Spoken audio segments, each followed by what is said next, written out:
Hockey cards. Hockey cards. Homies. Homies. Pokmon cards. Pokmon cards. Tamagotchis. Not every Tamagotchi from the 90s is worthless, but with an estimated 75 million in existence, most of them are. What makes Tamagotchis feel so worthless is comparing them to another virtual pet toy from the 90s Furbies. Autographs. If you have some worthless cards, photos, or comics, you could always enhance the value by having the right person write their name on it. Where autographs had been valuable before the 1990s, it was during that decade that they transitioned from being mementos to commodities. The true profit wasn't in collecting. It was in the signing, as celebrities wised up and started charging for signatures at trade shows. Instead of pursuing celebrities for signatures, you could just plunk down cash to stand in line for the thrill of an awkward face-to-face with your idol or just somebody you hoped to profit from. Counterfeits abounded, which lead to the formation of authentication companies. Values crashed for unauthenticated signatures. It wasn't just criminals doing the forging either.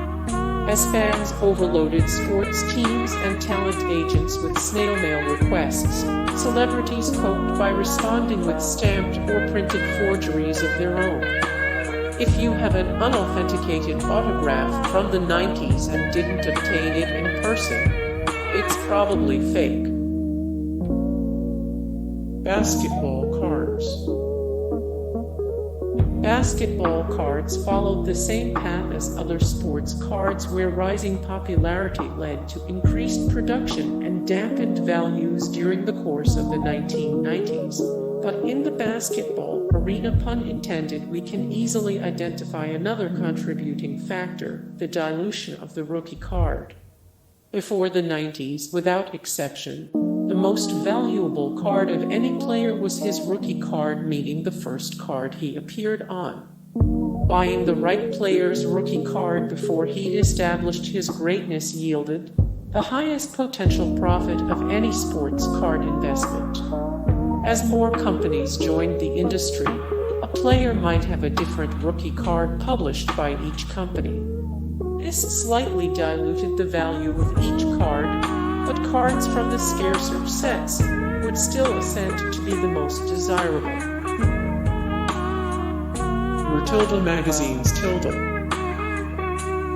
As the adoption of the internet spread awareness of collectible markets, it also spread awareness of the sheer volume of porn that existed in the world. Collectors became more comfortable liquidating their collections. A copy of Playboy's first issue featuring Marilyn Monroe could net you $0 or so.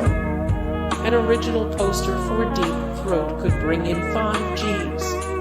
But 90s porn, it's mostly worthless. Maybe someday it will become rare as people toss their physical copies and just download the same pictures for free, but more likely, no one will want to look at it ever again. It doesn't help that the 90s were marred by the most unnatural porn aesthetic of all time. It was a good decade to be an airbrusher or cosmetic surgeon, but not a good decade for fans of natural beauty. Football cards. Football cards suffered the same rise and fall due to market saturation as other sports cards, but one particular set highlighted yet another reason that 90s collectibles are so worthless. They are all in mint condition. As collectors of everything began to regard their junk as potential investments, they began to take better care of it. Sports cards are paper-thin, rectangular, and if handled properly, are super easy to keep in pristine condition. Part of the inflated values of older cards had come from how badly people had treated them in the past. They weren't seen as valuable, so they were stored carelessly, damaged purposely, exposed to the elements, or straight up lost.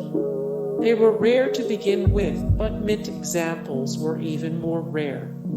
During the 90s, better storage products and techniques became widely adopted.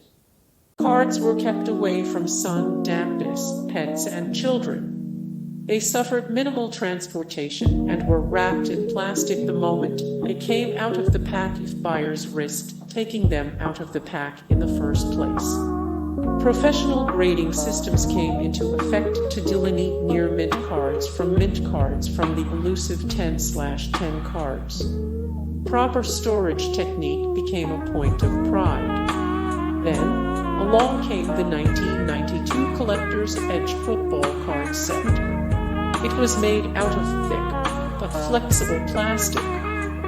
Cards couldn't be torn, dented, or scuffed without intentionality. Traditionally, a card's corners were the most vulnerable part of the card, and maintaining their integrity was paramount to maintaining the value of the card. The corners on Collector's Edge cards were invulnerable. Nobody had a dinged-up Collector's Edge card because you couldn't ding them if you wanted to. Beanie Babies. The first 9 Beanie Baby models were produced in 1993, and the posable stuffed animals sold for a piece. Collectors soon found that the different characters were available in wildly varying quantities.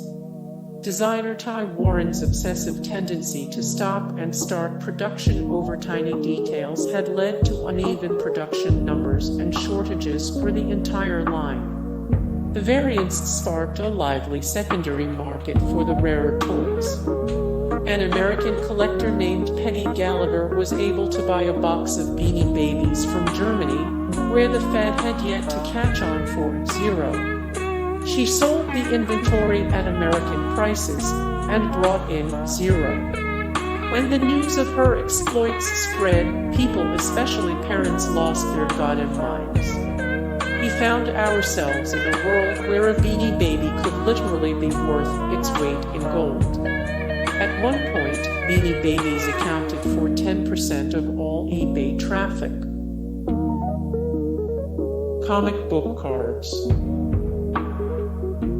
They were flooding the market with excessive books that were being stashed in prospector caves. Marvel and DC continued their war on trees on another front, trading cards. They had a certain appeal. Unlike the books of that era, they weren't bogged down by muddy writing or unwieldy crossover events. They emphasized the best thing about early 90s comics, which was the artwork. They captured each character in an optimized portrayal that wouldn't be followed up on the next page by an inconsistent or crappy rendering by a hurried artist. And most importantly, they explained superhero powers clearly and concisely, in case you were having a hard time figuring out why Bishop shoots pink beams out of different extremities, orifices, and contraptions at different times. Comic books. The 90s were a weird time in comics for both content and collecting. While older issues with popular characters were being unearthed and sold for record prices, speculators tried loading up on what was popular in the moment. Unfortunately, the books that were popular in the early kind of sucked. The early 90s saw a triumph of sizzle over steak, as young hotshot artists like Todd McFarlane, Jim Lee, and Rob Liefeld took the reins of the industry from the masters of the Silver Age and reimagined superheroes with a confused 90s aesthetic. Liefeld was especially notorious for drawing heroes with grossly exaggerated physiques and a baffling abundance of pouches on their costumes.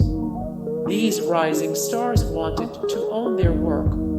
McFarlane's Spawn 1 had speculators frothing at the mouth.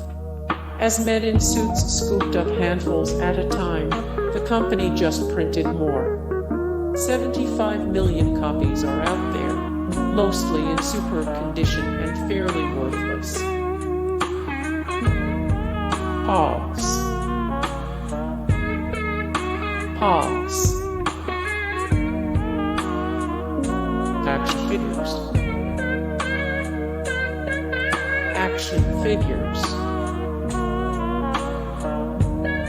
Baseball cards. Baseball cards. The things you didn't hold onto. Hey guys, thank you so much for the support and likes and comments down below, and also thank you so much for watching, and I look forward to see you in the next video. Then take care. Bye.